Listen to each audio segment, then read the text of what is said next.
Let me take you somewhere the map forgets to mention. A place buried not in the jungle, but in whispers. A place where wealth, tragedy, and time all collapsed into silence, where the laughter of a girl still echoes through empty corridors. And where a car, yes, a car, is said to weep at night. This is the story of Ayesha Villa, the most mysterious house in Lonavala, and the secret that refused to die with it. They say the road between Mumbai and Pune is beautiful. Cool winds, mist-covered hills, the smell of rain-soaked soil. But if you drive it after midnight, locals will warn you not to take a certain turn. They'll tell you, that way leads to Ayesha Villa. Don't go there after dark. At first, it looks harmless, just another forgotten bungalow hiding behind overgrown trees and rusted iron gates. But the moment you step closer, something changes. The wind feels heavier. The silence feels older. Even the birds avoid the branches above it, and from under the porch you'll see it, a shape barely visible through the shadows, a car, a vintage Rolls-Royce. Its once silver skin now eaten by rust, the windows fogged as if someone had breathed on them only moments before. The car sits there, lifeless, but somehow alive.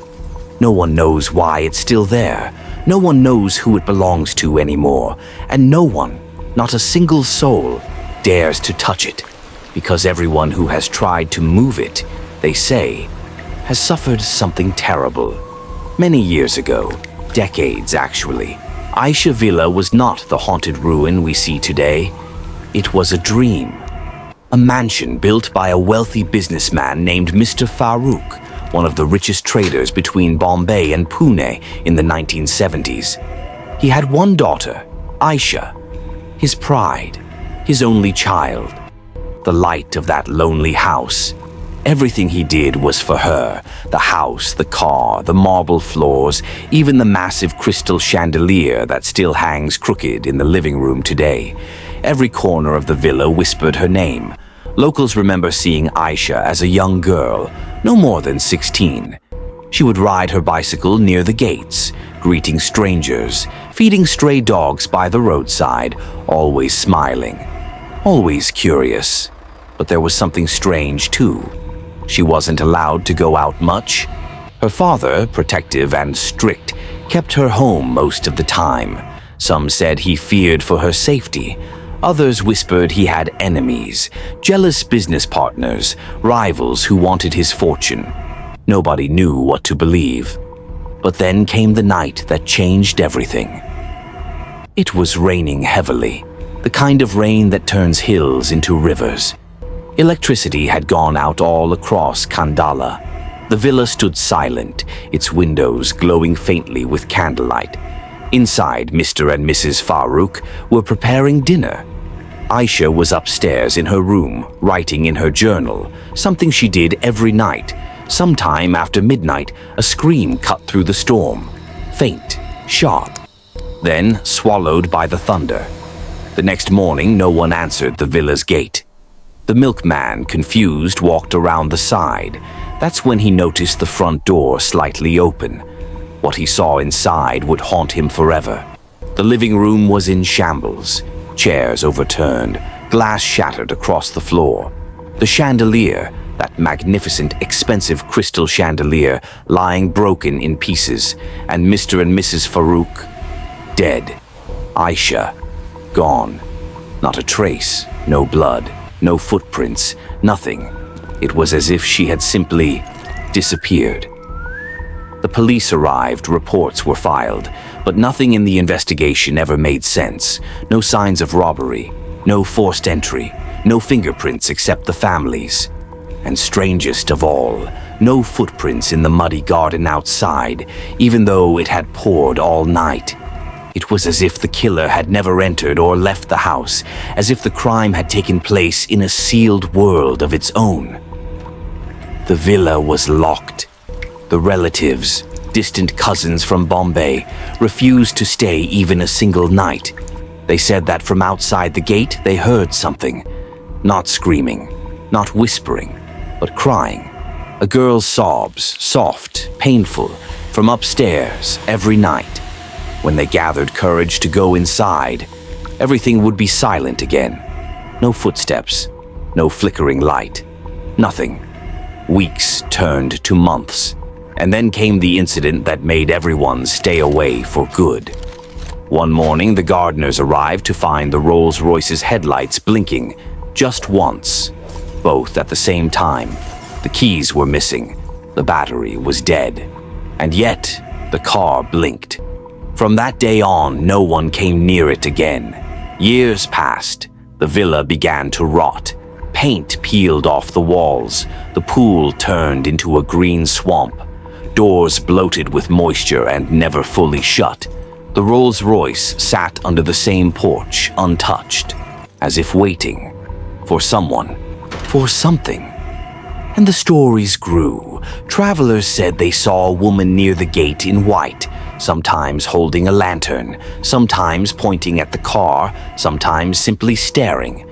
Truck drivers said their headlights died when they passed the road at night. A few swore their radios played static, followed by a girl's faint voice saying, "Can you help me?" People laughed at them until more and more began reporting the same thing. Always the same voice, always the same plea. By the early 2000s, Ayesha Villa was no longer just a house. It was a legend. Some said Ayesha had been kidnapped. Some said she had run away. Others believed she had died that night and her spirit never left. And then there were the darkest whispers that her father had made a pact with something unholy and the price was her soul. Whatever the truth was, one thing remained. No one ever claimed the house. The ownership documents vanished. The estate froze in legal limbo, which meant the story remained alive. In 2015, a group of vloggers sneaked in to film a ghost hunt. They laughed at the stories. They joked, but their laughter died inside the living room.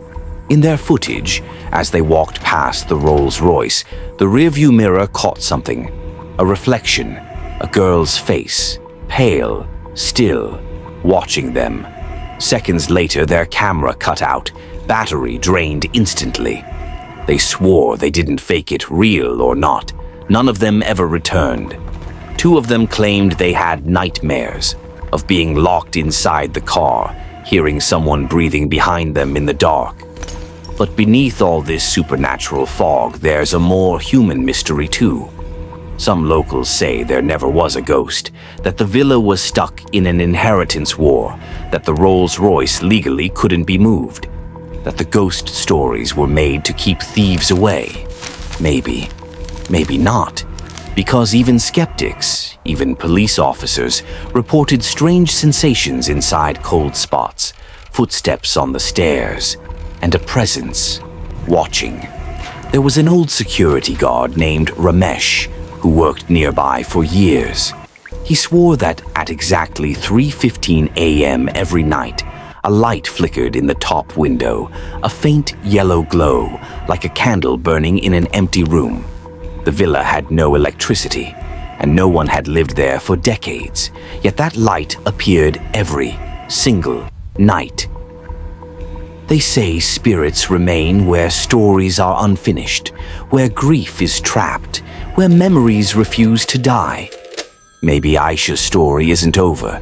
Maybe she's still waiting for justice, for truth, or simply to go home. Some believe her soul is tied to the Rolls-Royce. That's why the car can't be moved. Every attempt fails.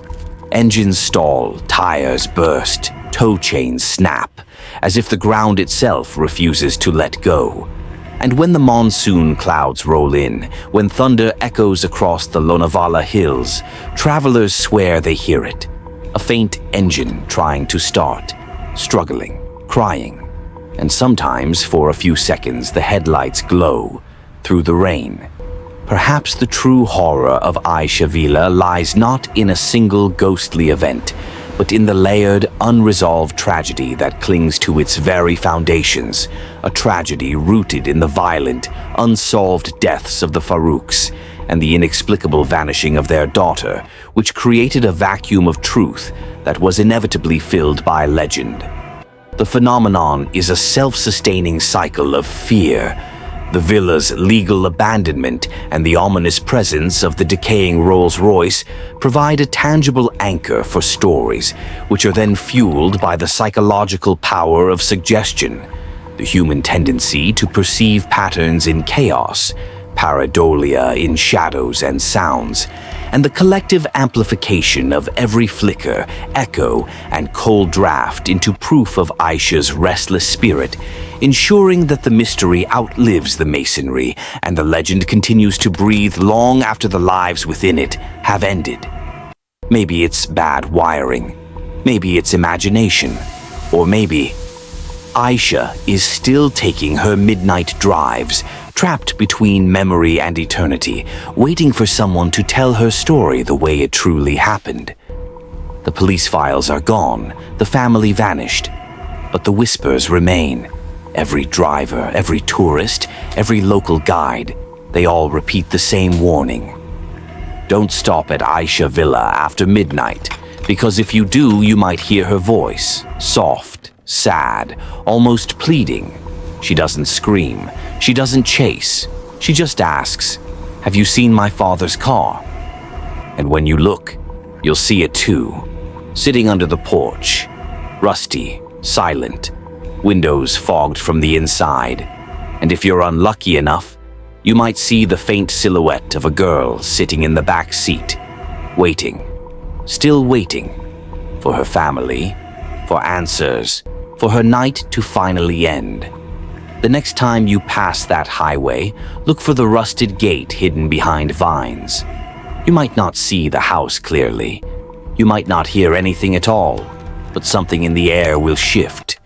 And somewhere inside that forgotten villa, a memory will stir. A memory of a home once filled with laughter, and a girl named Ayesha who never left. Because some houses die, some cars rust, but legends live forever.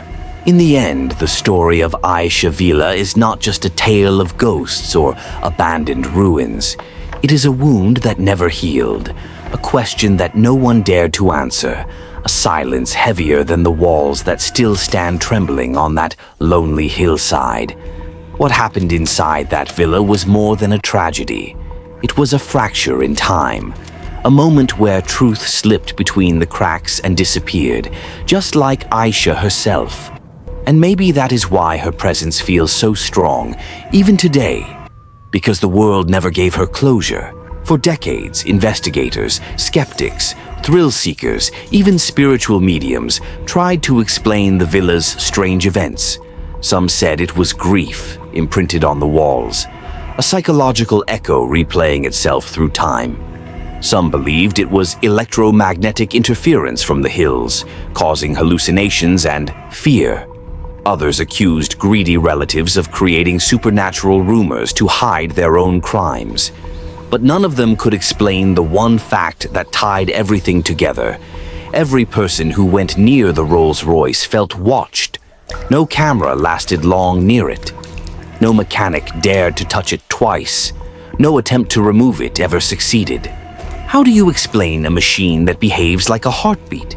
How do you explain windows that fog from the inside in an empty vehicle? How do you explain headlights glowing without electricity? You don't. You simply accept that some things lie beyond the reach of reason. And maybe that is the true conclusion of Ayesha's story. Human logic tries to solve what was never meant to be solved. The villa is not haunted because of ghosts. It is haunted because it carries a memory too heavy for time to lift.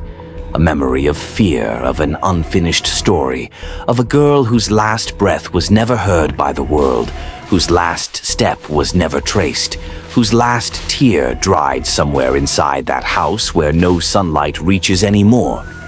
Some say Ayesha died that night. Some say she escaped.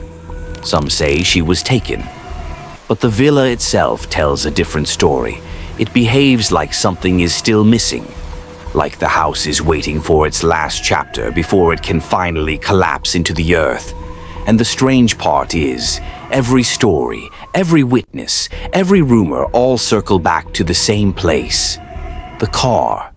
The Rolls-Royce is not just a car. It is the last thing Ayesha touched. It is the last place where her presence was undeniably felt. Maybe her spirit stays with it because she never got to ride it. Maybe the car remembers her more clearly than the world does. Or maybe she is still inside it in a way we cannot understand. Whatever the truth is, the villa remains untouched. Government surveys avoided it. Land disputes froze its ownership. Developers refused to buy it even at dirt-cheap prices. Even animals don't cross that property line. Dogs whine and pull back. Cows walk around the boundary. Birds never perch on its roof. It is as if nature itself has marked it as forbidden. But here is the most haunting part of all. Despite 30, 40, 50 years passing, the stories have never changed. People still hear footsteps upstairs. They still see a girl near the gate on foggy nights. Travelers still report headlights flickering inside the Rolls-Royce. The same voice still whispers through radios during monsoon storms, soft and fragile. Can you help me? Legends usually evolve. Details shift. Stories transform. But not this one. Ayesha's story stays frozen, just like the house that refuses to die with it. So what does that tell us? That maybe the ghost at Ayesha Villa is not a spirit at all. Maybe the ghost is the truth. Trapped, suffocating, desperate to be found. And until that truth comes out, the villa will keep calling. The car will keep breathing. The memories will keep replaying. And Ayesha will keep waiting. Perhaps one day someone brave enough or foolish enough will uncover what really happened that night. Maybe they will find the missing pages of her journal. Maybe they will find what the police overlooked. Or maybe they will understand why her voice still echoes through the rain. But until that day comes, the villa remains as it is, silent, watching, breathing, living in the cracks between myth and reality. And if you ever find yourself driving through that stretch of highway after midnight, remember this: legends don't begin on their own. Someone had to start them. And some legends don't just stay alive, they wait. Ayesha Villa waits, because some houses die, some cars rust, some memories fade. But Ayesha's story, it refuses to end.